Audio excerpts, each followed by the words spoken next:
नाव आहे गुरुदेव शिवाजी लष्करे, राहणार राशीन, तालुका कर्जत, जिल्हा अहिल्यानगर. मी 2011चा 12वी पासआउट विद्यार्थी आहे आणि आत्ता मी 10 वर्षानंतर BA कंप्लीट केलेला आहे.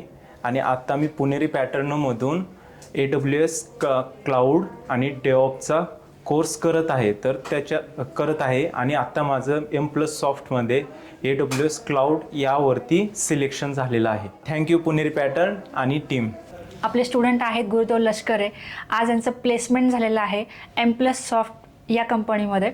बेसिकली AWSसाठी प्लेसमेंट झालेलं आहे. तर पुणेरी पॅटर्न आणि टीमकडून त्यांचं खूप खूप अभिनंदन. Thank you ma'am. सो मग कसं वाटतं आज? आजचा दिवस म्हणजे शब्दात सांगू शकत नाही, एवढं म्हणजे मी खुश आहे. आणि पुणेरी पॅटर्नच्या टीममुळं हे सगळं शक्य झालेलं आहे. आणि त्यात दीपक सरांचा खूप जास्त सपोर्ट होता, त्यांच्यामुळं आज मी ह्या स्टेजपर्यंत आहे. ग्रेट, खूप चांगली गोष्ट आहे. आणि अजून काय हेच. ग्रेट, खूप चांगली गोष्ट आहे. चालेल. सो गुरुदेव, मला हे सांगा की जसं की पुणेरी पॅटर्न आणि टीम डेफिनेटली सगळ्या स्टुडंटसाठी आहे, पण मला हे सांगा की तुमचं पुणेरी पॅटर्नच का, म्हणजे तुमचं काय असं तुम्हाला असं काय वाटलं? कारण की बऱ्यापैकी बाकी ऑप्शन्स पण आहेत. व्हाय पुणेरी पॅटर्न? कारण की पुणेरी पॅटर्नकडनं बऱ्यापैकी सपोर्ट, म्हणजे चांगल्या पद्धतीचा सपोर्ट, फीडबॅक चांगला आहे, पण सपोर्ट पण भरपूर भेटतो. त्याच्यामुळं असं एवढं काय असं क्रिटिकल वाटत नाही की इंटरव्ह्यूला जाताना की हा अवघड किंवा सोपा आहे. सगळं ते सोपंच असतं. त्यामुळं तर पुणेरी पॅटर्नला लोक जॉईन होतात ना. खूप चांगली गोष्ट आहे. तर तुमच्या काउन्सिलरबद्दल काय सांगाल तुम्ही? Counsellor Siddhesh sir. आज इथे येण्याचं कारण म्हणजे सिद्धेश सरांमुळेच इथे जॉईन झालं. आणि आज जॉब लागला ना, तर ते काहीचा त्यांचा विभाग आहे इथे म्हणजे जॉईन होण्याबद्दल. बरोबर, चालेल ना. आणि जसं आता लेटेस्ट पासआउट जे मुलं असतात त्यांना मल्टिपल कॉल भेटतात. तुमचं पासआउट आणि मला ओव्हरऑल तुमचं बॅकग्राऊंड कळेल का एकदा? माझं पासआउट 2011चं 12वीचं आहे. त्याच्यानंतर आत्ता रिसेंटली मी ग्रॅज्युएशन कंप्लीट केलेलं आहे. म्हणजे 10 वर्षाचा गॅप असून पण आपण IT मध्ये करिअर करू शकतो, असा काही प्रॉब्लेम नाही आहे. खूप चांगली गोष्ट आहे. हेच मोटिवेशन सगळ्या जनतेला पाहिजे. कारण की बऱ्याच मुलांचा हा प्रश्न असतो की आमचा गॅप झाला, आम्हाला मिळेल का? तर तुम्ही इंटरव्ह्यूला गेलात, 3 राऊंड आय थिंक त्यांचे होते, राईट? 3. आणि शिवाय नॉन IT बॅकग्राऊंड आहे. खूप मोठी गोष्ट आहे ही. तर मला सांगा, त्या इंटरव्ह्यू राऊंड्समध्ये तुम्हाला काय विचारलं, तुम्ही कसे आन्सर दिले? बेसिक म्हणजे थेरॉटिकल राऊंड तर आपला आहे ना, बेसिक इंग्लिशमध्येच होतो. त्याच्यानंतर मग ते आता HR वर डिपेंड असतं की ते कुठल्या लँग्वेजमध्ये घेणार हे. पण ते एक असं की तुम्ही जर कॉन्फिडेंटली बोलत राहिला आणि जर त्यांना कॉन्फिडन्स दिला की आपण ह्या गोष्टी करू शकतो, तर मला नाही वाटत की आपण तिथनं रिजेक्ट होऊ शकत असायची. कारण सक्सेस व्हायचे चान्स सगळ्यात जास्त असते.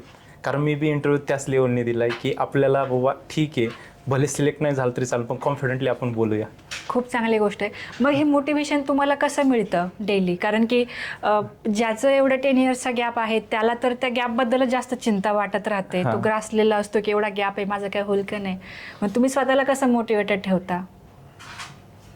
आता ह्या गोष्टी थोड्या वेगळ्या आहेत, पण ठीक आहे की इथं पुणेरी पॅटर्नमध्ये आल्यापासून एक समजलं की यार आपण त्या गोष्टी करू शकतो. इथून यायच्या अगोदर असं वाटत होतं की यार ठीक आहे, काही नाही, आपल्याला कुठेतरी जॉबच करायचा आहे. आणि इथं आल्यापासून असं वाटलं की यार ठीक आहे, काहीतरी एक पॉझिटिव्हिटी येते इथं. आणि त्यात सर वगैरे, बाकीचे सर वगैरे आहेत, ते तुम्ही कोऑपरेट सिस्टम, तुमची जी टीम आहे ती सपोर्ट करते ना, त्याच्याने अजून एक पॉझिटिव्ह एनर्जी येते की यार ठीक आहे की आपण पण करू शकतो. जसं की मी पहिल्यांदा तुम्हाला जसं बोललो होतो की यार इथं काही नाही की मॅम माझं गॅप आहे, मी करू शकतो की नाही. तुम्ही त्यावेळेस बी कॉन्फिडन्स, ती एक पॉझिटिव्हिटी दिली की हा ठीक आहे, तू ट्राय तर कर, आमची सपोर्ट आहेच तुम्हाला. त्याच कुठेतरी एक पॉझिटिव्हिटी असल्यामुळं आज ह्या लेवलपर्यंत आहे, म्हणजे आज कुठेतरी प्लेस तरी झालो आहे. ग्रेट, खूप चांगली गोष्ट आहे. आणि मला हेही कळालं की तुम्ही खूप बेस्ट निगोशिएट करता. तर मला तेही ऐकायला आवडेल स्टोरी. तुम्ही कसं निगोशिएट केलं कंपनीसोबत? नाही, कंपनी म्हणजे HR मॅडमने मला विचारलं होतं की तुला 18 दिले तर चालेल का, हे केलं तर चालेल का. मग मला डायरेक्टर सोबत मी बोलायला गेलो, तर त्यावेळेस त्यांनी विचारलं तुझी प्राइस रेंज काय आहे, तुझी ही काय. म्हटलं मॅम सर, म्हटलं मी आता नॉन IT बॅकग्राऊंडचा नवीन जॉईनिंग करतोय, तर मला कमीत कमी 20 द्यायला पाहिजे. तर ते म्हटले ठीक आहे, 20 म्हणतो ते डन. सो त्याआधी त्यांना 100 आउट ऑफ 96 मार्क पडलेत प्रॅक्टिकलला, हेही नोट करा टीम, ठीक आहे. नाहीतर असं नको व्हायला की हा गुरुदेवने सांगितलं की मिळतात पॅकेजेस चांगले आणि मी पण सांगतो मलाही भेटेल आणि हातचा जॉब जायचा. सो ही गोष्ट पण नोट करा की त्याच्या आधीचे इंटरव्ह्यू राऊंड्स असतील किंवा जे काही सिलेक्शन प्रोसिजर असेल तर त्याच्यामध्ये सक्सेसफुली त्यांनी सगळे इंटरव्ह्यू राऊंड्स क्रॅक केले आणि त्यानंतर सॅलरी निगोशिएशन डिस्कशन झालेलं आहे आणि त्यामध्ये पॉझिटिव्हली ज्यावेळेस त्यांना वाटते की नाही हा कॅन्डिडेट परफॉर्मिंग आहे तेव्हाच त्यांनी 20,000 इन हँड दिले. ओके, सो या व्यतिरिक्त मला हे विचारायला आवडेल की माझे सेशन बऱ्यापैकी असतात इकडे, इंटरव्ह्यू प्रिपरेशन भरपूर गोष्टी चालतात, त्यातलं तुम्हाला काय फायद्याचं ठरलं? सगळ्यात इंटरव्ह्यू तुम्ही कसं म्हणजे कसं बोलायचं वगैरे ते तुम्ही जे समजवता, तुमची सांगण्याची पद्धत, ती टेक्निक, ती एकदम म्हणजे इझी वाटते की यार ठीक आहे आपण पण हे बोलू शकतो, करू शकतो आणि तुम्ही एकदम असं इझी वेने सांगण्याचा प्रयत्न करता. त्या गोष्टी तुमच्यातल्या त्या भारी वाटतात. चांगली गोष्ट आहे, थँक्यू फॉर दॅट. आणि मला बोलता बोलता हेही फीडबॅक आलाय की आता कंपन्यांना हे माहिती झाले की पुणेरी पॅटर्नचे जे मुलं आहेत तर ते एका पॅटर्ननेच इंट्रो देतात आणि कुठेतरी पुणेरी पॅटर्नचे मुलं सेपरेट व्हायला लागलेत एका चांगल्या फीडबॅकसाठी. सो मला तर असं वाटतं ही आपल्या सगळ्यांच्या कामाची एक पोचपावतीच असेल. म्हणजे माझं एकच इंटेन्शन आहे की काहीतरी बोलावं. आपण गेलो काहीच नाही बोललो तर आपल्याला काही न बोलता कोणी पगार देत नाही, बरोबर. आपण काहीतरी बोललं पाहिजे. हां, त्याच्यामध्ये एखादा इंटेलिजंट विद्यार्थी असेल तर तो त्याचा ॲड करून अजून चांगलं बोलू शकतो, पण काहीतरी बोलावं यासाठी तो पॅटर्न ठरलेला आहे. सो तेही मला खूप आवडलं जसं त्यांनी सांगितलं थोड्या वेळापूर्वी. मला हे विचारायला आवडेल की साधारण बऱ्याच इन्स्टिट्यूटमध्ये क्लासेस चालतात, पुणेरी पॅटर्नचा स्टाफ जसं तुम्ही म्हटलं चांगला आहे, त्यातली त्यात टीचिंग असेल, काउन्सिलिंग असेल किंवा सपोर्ट टीम आहे किंवा माझे सेशन असतील, ठीक आहे. तर या सगळ्यापैकी सगळ्यात बेस्ट काय वाटलं? सगळ्यात बेस्ट म्हणजे अख्खी टीमच वाटलीस की सगळे कोऑपरेट करते, सगळ्यांनी सपोर्ट आहे. असं कोणाला जसं मी स्पेसिफिकली सांगू शकत नाही की ही व्यक्ती किंवा हे सर, असे सगळ्याच म्हणजे अख्ख्या टीमचाच सपोर्ट आहे. सगळ्यात जास्त योगदान त्यात दीपक सरांचे. ओके. कारण की त्यांनीच तर हे सांगितलं गुरु, म्हणजे मी पहिल्यांदा इंटरव्ह्यू जायला ऐकलं नव्हतं. गुरु म्हणले तू जा फक्त एक नाही म्हणून इंटरव्ह्यू पण देऊन बघ. आणि तो एक फायदा ठरला. Very nice, very nice. आणि सांगायला आनंद वाटतोय आपल्या विद्यार्थ्याचा क्लास अजून संपलेला सुद्धा नाहीये, म्हणजे अजून बरंच सारं बाकी आहे. I think Linux just start झालेलं आहे. सो हे सगळं जे शक्य होतंय ते फक्त आपण म्हणजे तुम्ही करू शकता या एका लाईनने होतंय. आमची टीम फक्त तेवढंच करते की तुम्ही करू शकता, तुम्ही करा, पण किती करायचं, कुठपर्यंत जायचं हा सर्वस्वी त्या विद्यार्थ्याचा कॉल आहे. तर गुरुदेव मला तुम्हाला हे विचारायला आवडेल की जसं आता तुम्हाला जॉब मिळाला, तुम्ही खूप आनंदी आहे. अजून बरेचसे विद्यार्थी असे आहेत की त्यांना अजूनही जॉब मिळालेला नाहीये किंवा महाराष्ट्रामधली खूप मोठी जनता अशी की ती अजूनही असाच विचार करते की गॅप झाला मी काय करू, मी क्लाउड कम्प्युटिंग करू का किंवा नको करू. तुमचा काय अनुभव राहिलाय? वैयक्तिक सांगायचं झालं तर गॅप तर पडला, पण तुम्ही मग मी तर सांगेन की तुम्ही डायरेक्ट पुणेरी पॅटर्नला येऊन भेट द्या, तिथून सगळे सोल्युशन भेटतील तुम्हाला. आता वैयक्तिक म्हणजे माझा पर्सनली लुकआउट हा आहे की बाबा ठीक आहे की तुम्ही इथे येऊन भेटलं तर तुम्हाला कमीत कमी डायरेक्शन भेटेल, रोड मॅप तरी भेटून जाईल तो. बरोबर. आणि खूप विद्यार्थ्यांना असं वाटतं की हे काय सगळं ऑनलाईन युट्यूब वरती भेटतच की. सो आज तुम्ही आम्हाला सगळ्यांना सांगा की ऑनलाईन आणि क्लासरूम मधला काय डिफरन्स आहे? युट्यूबमध्ये तर भेटायला सगळंच भेटतं, पण युट्यूबचा लॉस हा आहे की आपला जो रोड मॅप असतो तोच आपण मिसमॅच करून टाकतो. सगळ्यात महत्त्वाचं तुम्हाला नॉलेज भेटतं, पण तुम्हाला हा रोड मॅपच भेटत नाही की जॉब कुठे करायचा, आणि तिथेच माणसं बरेचसे अडकतात. त्यामुळे तर मी तर असं सांगेन की तुम्ही ऑफलाईन जॉईन क्लास असतं ते जॉईन करावे पर्सनली. बरोबर. आता काही लोकांचं असं असतं की आम्ही वर्किंग आहे, आम्ही हाऊसवाईफ आहे, मुलांमुळे वेळ मिळत नाही, जॉबमुळे मिळत नाही. तर अशा लोकांचं काय की त्यांना खूप वर्षांपासून त्या फील्डमध्ये प्रॉब्लेम्स पण आहे, बाहेरही नाही पडायचं. तुम्हाला काय वाटतं किती वेळ लागतो आय टीत खरंच जॉब घ्यायला? आज तुम्ही घेऊन बसलात तर तसं विचार करायला गेलं तर तुमच्यामुळे मला आय टी जॉब इव्हन 1.5 महिना पण नाही झाला, 1.5 महिन्यात तर भेटून गेलाय जॉब. पण तुमचा माइंडसेट होता म्हणून, राईट? असं नाही की बाबा. महत्त्वाची गोष्ट काय आहे की 37 स्टुडंट्सपैकी फर्स्ट ते आहेत की त्यांना शॉर्टलिस्ट केले, काहीतरी वेगळं कॅलिब्रेशन किंवा काहीतरी वेगळं व्हॅल्यू त्यांनी ॲड केली आहे. सो हे पण नोट करणं फार गरजेचं आहे. तर आपल्याला जर डिफरन्शिएट व्हायचं असेल तर आपल्याला घराच्या बाहेर पडायला लागेल. तर ही गोष्ट खूप महत्त्वाची आहे. आणि साधारण मला आता हे सांगा की बऱ्याच मुलांना आज होप्स वाटतात की बाबा आपल्यात मधला एक विद्यार्थी प्लेस झाला, अजूनही जे प्लेस नाही झाले त्यांना तुम्ही काय संदेश द्याल आज? तुम्ही इंटरव्ह्यू असं मी म्हणत नाही की तुम्ही टेन्शनमध्ये द्या, असं एकदम बिंदास द्या की असं इंटरव्ह्यू द्या की तुम्ही त्या इंटरव्ह्यूला चालले, ठीक आहे फेल होणार आहे किंवा सक्सेस होणार आहे ह्याचा विचारच करू नका, बस तुम्ही इंटरव्ह्यू देऊन या. त्याच्यानंतर ना त्या इंटरव्ह्यू नंतर तुम्हाला समजून येईल की आपल्या चुका कुठे झाल्या हे अगोदर तुम्ही ऑब्झर्व करा. असं तुम्ही विचार करूच नका की आपण इंटरव्ह्यू गेलो म्हणजे सिलेक्ट झालं. ज्यावेळेस असा विचार करू नका की इंटरव्ह्यू चालू आहे, ठीक आहे झालं तरी ठीक आहे, नाही झालं तरी ठीक आहे. स्वतःला डिमोटिवेट करू नका, पॉझिटिव्ह राहावा एनी टाईम. बरोबर. आणि मला अजून एक प्रश्न विचारायचा आहे तुम्हाला जाता जाता, की मॅक्झिमम मुलांना असं वाटतं की हा टेक्निकल जॉब आहे, हा नॉन टेक्निकल आहे, हा असा आहे तसा आहे, आम्ही जाणार नाही किंवा आम्ही गेलो तरी इंटरव्ह्यू देणार नाही, असं खूप दुविधा मनस्थितीत आहेत खूप जनता आपली. अशा विद्यार्थ्यांना तुमचा काय संदेश असेल आज? मग त्यांनी तो त्यांचा एक म्हणतात ना भीती थोडी साईडला ठेवून ट्राय केलं पाहिजे, बिंदासली असं बोललं पाहिजे, इंटरव्ह्यू दिला पाहिजे. आणि हेच मला वाटतं की तुम्ही जोपर्यंत बिंदास बोलत नाही ना तोपर्यंत तुम्ही कुठलाच इंटरव्ह्यू क्रॅक पण करू शकत नाही. तुम्ही बिंदास बोललं पाहिजे. ॲटलिस्ट आहे ना त्यांना म्हटलं तरी पाहिजे, तुम्हाला जरी ज्या क्वेश्चनचे आन्सर येत नाही त्यांना म्हटलं पाहिजे, त्यांना एक कॉन्फिडन्स दिला पाहिजे की अरे मी करू शकतो. इव्हन तुम्हाला इंग्लिश येत नसेल तुम्ही हिंदीत सांगा, हिंदीत नसेल मराठीत सांगण्याचा प्रयत्न करा, पण त्यांना सांगा. ते पण एक माणसंच आहेत, ते पण ऐकून घेतात, ते पण समजतात, ठीक आहे ह्याला आपण एक चान्स देऊन बघूया, असं तो विचार पण करतात ते. पण आपली गोष्ट मांडली पाहिजे. हो, आपलं मत मांडलं पाहिजे, त्यांना समजलं पाहिजे की यार आपल्याला खरं हे पाहिजे होतं, आपल्याला पण गरज आहे, आपण पण बोलायला पाहिजे. राईट. ओके, चालेल ना. अजून काही तुम्हाला आमच्या टीमसाठी काही सजेशन रिकमेंड करायचे आहेत का? Any suggestions? काहीच नाही, सगळं ठीक आहे. आज जो काही सपोर्ट भेटला त्याच्याबद्दल पुणेरी पॅटर्नचं मी आभार मानतो. एवढंच बोलण्याच्या पलीकडे काहीच नाही. ओके, गुरुदेवसाठी बिग हँड. आता आमच्याकडे ना असं खूप मोठा क्राऊड येतो की ज्यांचं नॉन टेक्निकल डिग्री आहे, आर्ट्स झाले, कॉमर्स झाले, असा खूप मोठा क्राऊड असतो. आणि लोकांना असं वाटतं की अरे हे टेक्निकल आहे, नॉन टेक्निकल आहे, किंवा माझं होईल का ना टेक्निकलमध्ये. आता तुम्ही तो अनुभव घेतलेला आहे ऑलरेडी, ठीक आहे, तुमची नॉन टेक्निकल डिग्री असून पण तुमचा IT मध्ये झाला. यासाठी तुम्ही काय इम्पॉर्टंटली फॉलो केलं? ह्याच्यामध्ये काय फक्त आता तर रिसेंटली तर मी AWS क्लाउडची क्लास लावली पुणेरी पॅटर्नला. पण एक की मोस्ट ऑफ आपल्याला IT मध्ये जायचं ह्या गोष्टी अगोदर स्वतःला मी प्रिपेअर केल्या की आपल्याला IT मध्ये जायचंय. एक डायरेक्शन ठरवलं स्वतःसाठी की यार आता नॉन IT मध्ये आहे तर आहे, पण एकतर आपण आहे ना IT मध्ये चाललोय ना, तर मग त्या रिलेटेड आपण स्टडी करायला पाहिजे. तर मी त्या रिलेटेड आणि माइंडसेट बद्दल काय सांगाल? माइंडसेट काय, बी पॉझिटिव्ह. आपण ह्याच गोष्टीमध्ये असतो तर दुसरा काय. हा, कारण माइंडसेट खूप मॅटर करतो. काही मुलांचा माइंडसेटच नसतो, म्हणजे त्यांना खूप डाऊटफुल राहतात ते शेवटपर्यंत, आणि त्या डाऊटमध्ये तसेच पण राहतात. सो त्यापेक्षा थोडंसं पॉझिटिव्ह माइंडसेटने विचार करा, तर IT मध्ये नक्की होऊन जातं. शुअरली, 100%. कारण माझ्यासारखा नॉन IT बॅकग्राऊंडचा मुलगा होऊ शकतो, तर बाकीचे का नाही होऊ शकत. एक्झॅक्टली, ते जास्त मॅटर करतं. चालेल. आता गॅपचं जर बोललं तर मुलींचा गॅप हा कव्हर होतो. मॅरेज रिझन असतील किंवा मुलांचे रिझन असतील तर ते कव्हर होतं. मुलांच्या मध्ये ते कव्हर होतच नाही, आणि त्यामुळे ते खूप डिप्रेशनमध्ये पण जातात. मग अशा विद्यार्थ्यांना तुमचा काय सल्ला असेल?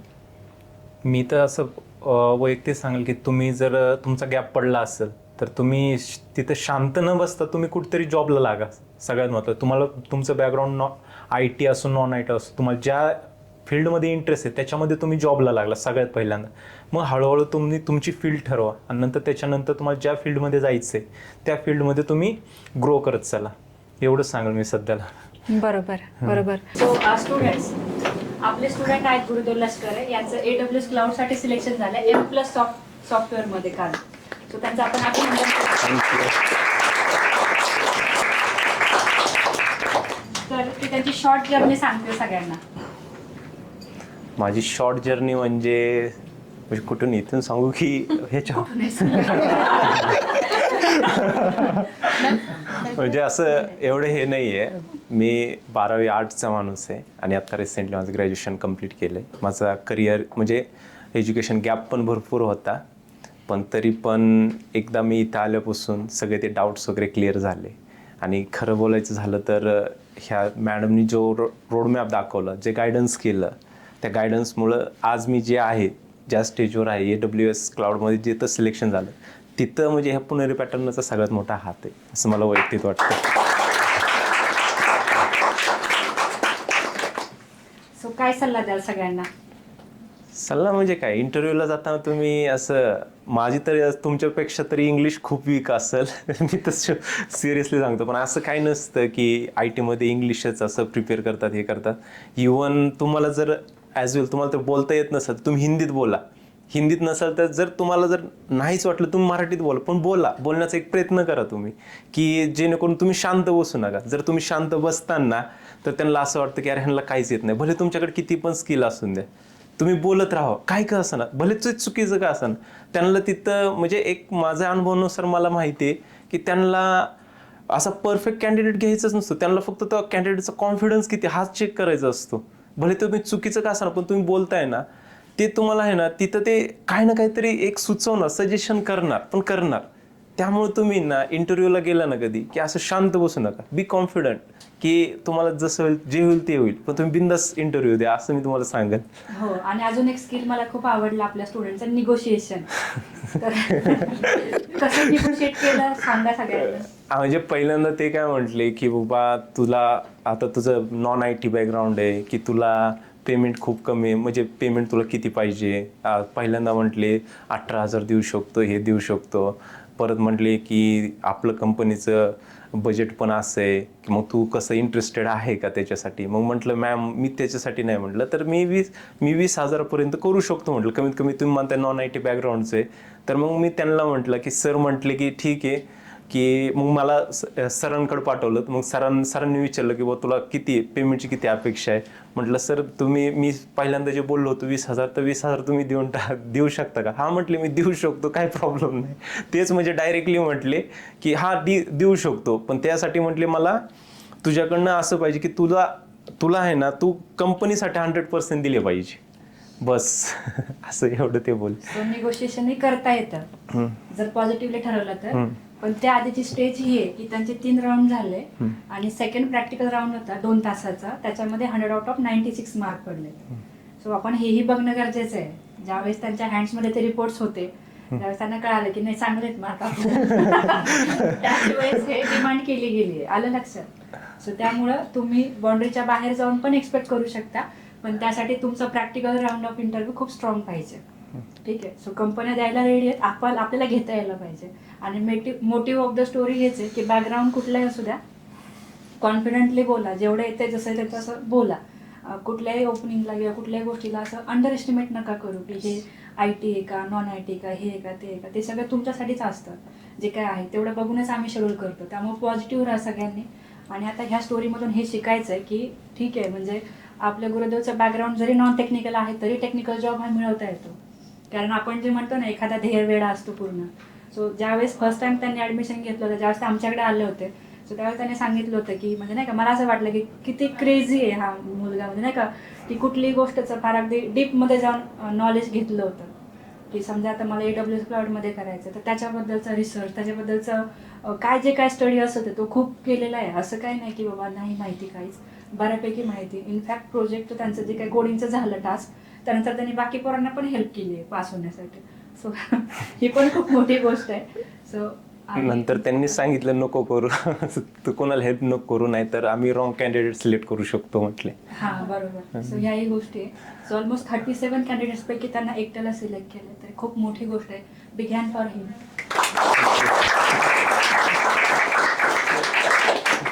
चालेल, काय डाऊट्स कोणाला विचारायचंय काय?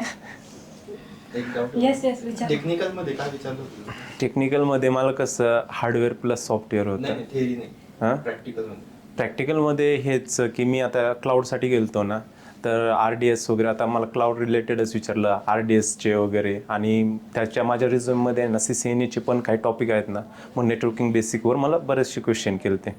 आणि मोस्टली म्हणजे काय होतं की आपण रिझ्युमेवर जे ॲड करून जातो ना त्या रिलेटेडच म्हणजे जास्त डीपमध्ये विचारतात की तुम्हाला मग ओव्हरऑल तुम्ही ज्या बाहेरून तुम्हाला नॉलेज किती असतं ते नंतर बघितलं जातं, पण अगोदर तुम्ही रिझ्युमेवर जे असतं ना ते परफेक्ट करून जावं, ते डीपमध्ये खूप विचारतात. आणि त्याच्यावरच मोस्ट ऑफ म्हणजे प्रॅक्टिकल पण त्याच्यावरच होतं. जो आपण थेरॉटिकली राऊंड म्हणतो ना की तो रिझ्युमे बेसवरच होतो असं तरी मला वाटतं. नाही असंच आहे. आणि महत्वाची एक कॉम्प्लिमेंट पण भेटली सांगायचं मला तर काही वाटत.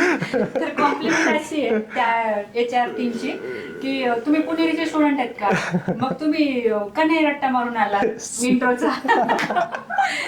आपलं इथे चालतं ना हे असं बोलायचं असंच बोलायचं, हे पाहिजे ते पाहिजे, आणि आपला एक साचा ठरलेला आहे, पॅटर्न ठरलाय आपला. सो मग ते एक डिफरन्शिएशन झालं की बाबा तुम्ही बाकी मुलांसारखं का नाही सांगितलं, तुमचं असं युनिक का आला इंट्रो. सो हे झालं म्हणजे आपल्या कामाची पोचपावती मिळतीये कुठून ना कुठून. सो माझा एवढाच उद्देश आहे की काहीतरी बोला, कुठे जा पण काहीतरी बोला, की काहीच न बोलण्यापेक्षा, कारण काही नाही बोललं तर काहीच नाही होणार. आता इंट्रो आहे, एंट्री पॉईंट आहे ना इंटरव्ह्यूचा, जर तुम्ही काही नाही बोललं तर काहीच नाही होणार. ऍटलिस्ट लोक आयडेंटिफाय करायला लागले की हा हे पुणेरीचे स्टुडंट आहेत. हे पण मोठी अचिव्हमेंट आहे आपल्यासाठी. फक्त हा पॉझिटिव्ह चेंज तुम्ही जेडी प्रमाणे करा हे मी सांगते नाही, जसं तुम्ही पण केला असेल किंवा करू शकता तुम्ही, ते एक नेक्स्ट स्टेप झाली असे. पण बेसिक जे करतोय तर आपण एक सही डिरेक्शनने काम करतोय हे मला काल कळालं असं एकंदरीत. ठीक आहे, अजून काही डाऊट्स कुणाला, काय शंका? ठीक आहे, चालेल. So, चलो आमच्या सगळ्यांकडून गुरुदेव तुमचं हार्दिक अभिनंदन. मंडेला जॉईनिंग घेतो.